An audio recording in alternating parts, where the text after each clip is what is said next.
we met with was a orphanage called Mother of Peace, and I'm going to just read you guys a short piece of this. So, we handed out shoes and we spent the afternoon sitting with children. This was a live-in orphanage, and children ranged in ages from infants to teenagers. It was strange to see well-nourished, chubby faces of 2-year-olds waddling through the room as we fit shoes on their feet.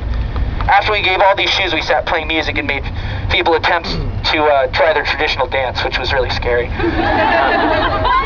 They sang songs for us, and we tried to return the favor with a song of ours until one of the caretakers tapped us on the shoulder and said the children had to leave. We thought we lost track of time and worried that we kept them from their daily activity, but the teacher just smiled, answering, kind of shaking her head yes and no at the same time.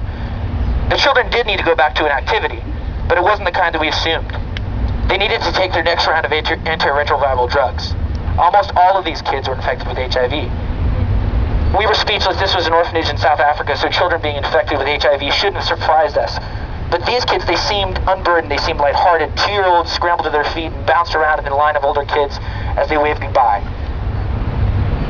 We'd been struck by how normal everything seemed at Mother of Peace, but we were reminded that a child living in KwaZulu-Natal, which is the area that we visited, lived with a very different definition of what normal was. This thought strikes me now. What's our definition of normal? Our definition of average is skewed. I just used the term earlier in the book when I mentioned that we are from average American town. What we think of as normal, an average American life is stereotyped as suburbs and strip malls, McDonald's drive-thrus and soccer practice. You know, normal stuff. So what is normal? How do we reconcile the difference in our paradigms? How do we handle the reality that includes millions of kids orphaned by disease with a death sentence on their birthright, many of them never reaching their 4th birthday?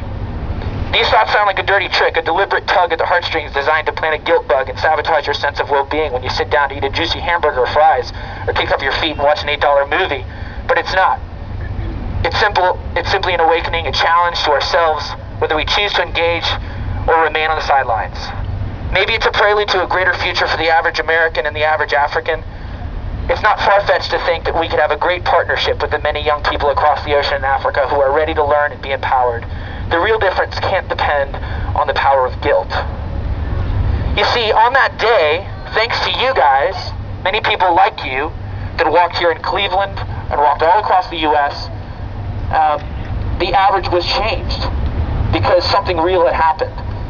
Now every one of those kids had shoes because a few people decided that they could walk a mile without theirs. That's to you guys.